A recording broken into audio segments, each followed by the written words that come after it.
Estudiantes de 11º y 12º del Colegio Agropecuario Puente Sogamoso, les habla su profesor Leonidas de Tecnología e Informática y este es un video explicativo de la tercera guía de la materia. Como lo pudieron ver anteriormente en las dos primeras guías, tratamos unas etapas tecnológicas concerniente a la evolución de las armas, solo que esas armas eran un poco más artesanales y con poca capacidad de destrucción. En el primer taller vimos las piedras, vimos los palos y otras tantas. Y en el segundo taller nos adentramos un poco con catapulta, apareció el revólver, la creación de la dinamita. Pero digamos que estas armas no eran consideradas de destrucción masiva. Digamos que la más potente de las que vimos era la dinamita, sí, que podía causar cierto daño alrededor de su explosión, pero no se consideraban armas de destrucción masiva como tal. Realmente con el paso del tiempo y la evolución de la tecnología, las diferentes ciencias fueron avanzando de tal forma que ya fueron capaces de crear realmente armas que pueden acabar con todo el planeta con una sola explosión, ¿sí? Entonces nos vamos a enfocar en esa tercera etapa. En este taller solamente vamos a ver las armas químicas. Como ustedes pueden ver en la lectura, son tres categorías de armas de destrucción masiva: las químicas, las biológicas y las nucleares. Dejo las nucleares de último porque son las más potentes y es un tema un poco más interesante. Entonces por eso en este taller vamos a ver las químicas. Como ustedes saben y se han dado cuenta en los talleres anteriores, las preguntas para responder están en base a la lectura. No es necesario que se vayan a otras fuentes, ¿sí? A investigar en internet. Si tienen la capacidad de conexión para hacerlo, lo pueden hacer, pero las respuestas de las preguntas están en estas dos páginas, ¿sí?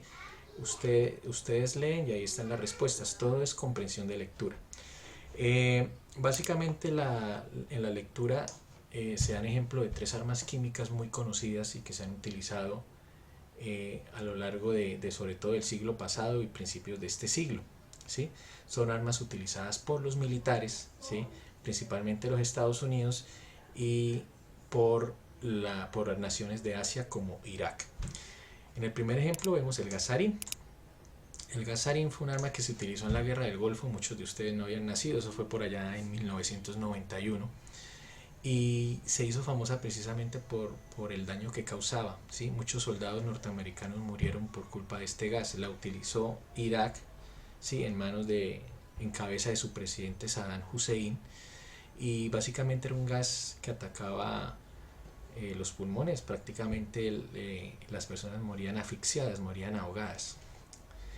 Obviamente es un arma prohibida en este momento, pero algunos gobiernos todavía la tienen por allá guardada. Antes de eso, el turno había sido para los norteamericanos, en una guerra muy conocida que ustedes han escuchado seguramente en documentales o en películas, y fue la guerra de Vietnam. Allí se utilizó el napalm, ¿sí?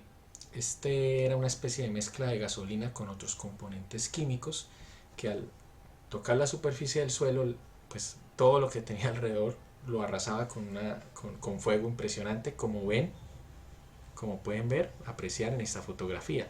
Esta es una explosión real de napalm, es una foto tomada durante la guerra de Vietnam.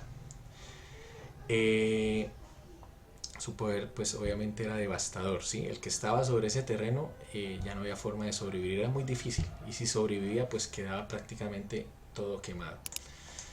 Y por último, el gas BX, ¿sí? Es un gas bastante tóxico también.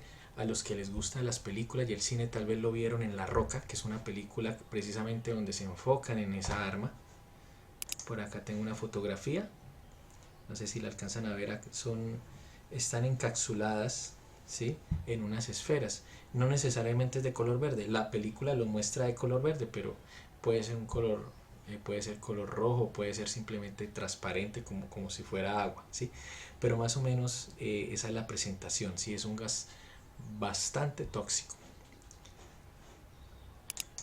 Y rematamos la lectura pues haciendo una pequeña reflexión sobre cómo lastimosamente la tecnología ha facilitado para algunas personas la fabricación de armas químicas, ¿sí? Hace 15 o 20 años no se daba este fenómeno, porque la gente no tenía acceso a la información, ¿sí? Solamente las personas que tenían conocimiento en química y en otras áreas podían hacer, o sea, tenían que haber estudiado antes para poder hacer estas armas químicas caseras, por decirlo así. Ahora con internet se encuentran tutoriales en YouTube, en muchas páginas sobre cómo fabricar armas químicas caseras. Entonces, lastimosamente, en esta parte la tecnología no ha sido, o el desarrollo de las comunicaciones y de la tecnología no ha sido tan bueno. Digamos que es un punto negro, un punto negativo, que la gente haya utilizado eso pues para compartir esta información, ¿verdad? Como les había dicho, y en base a la lectura tenemos 4 puntos para responder.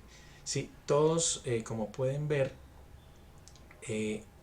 la primera pregunta referente a los dos aspectos que causan más daño a un país están inmersos en la lectura.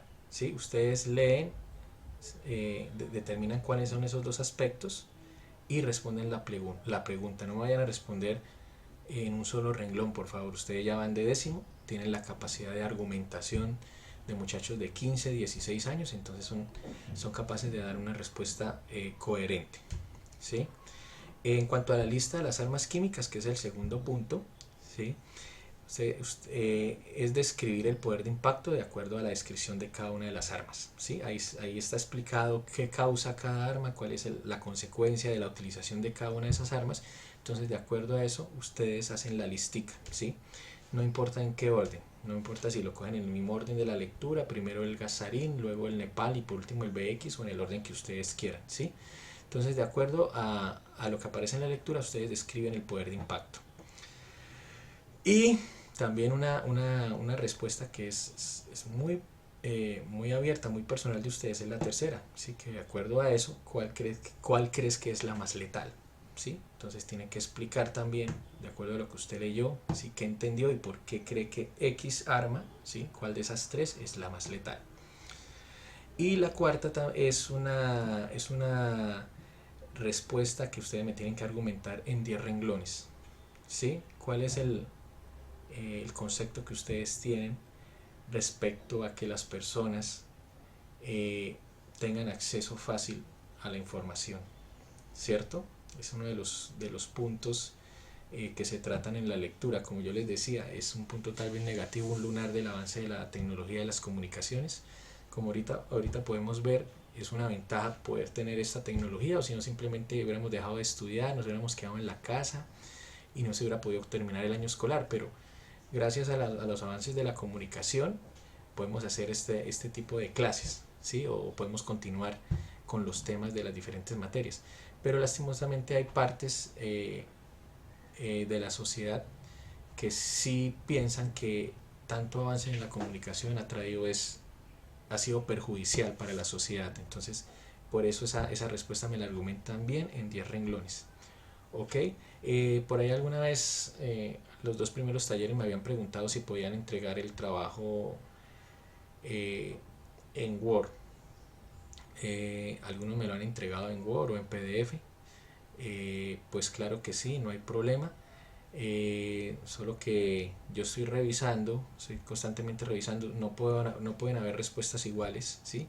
Sobre todo porque, como ustedes se pueden dar cuenta, muchas respuestas de estas preguntas son criterio propio, ¿vale? ¿Sí? Entonces no puedo encontrar respuestas iguales, ¿sí? De pronto que tengan un parecido en su fondo, en la idea, pero no pueden haber respuestas iguales, ¿sí? Ya que las 4 son de criterio propio, ¿vale? Bueno, muchachos, cualquier duda que tengan del taller, de la actividad, pueden hacer el comentario ahí mismo en el canal de YouTube y yo les responderé por ahí, o pueden preguntarme al WhatsApp como lo han hecho anteriormente, ¿vale? Feliz día para todos y mucha suerte, que Dios los bendiga, estudiantes.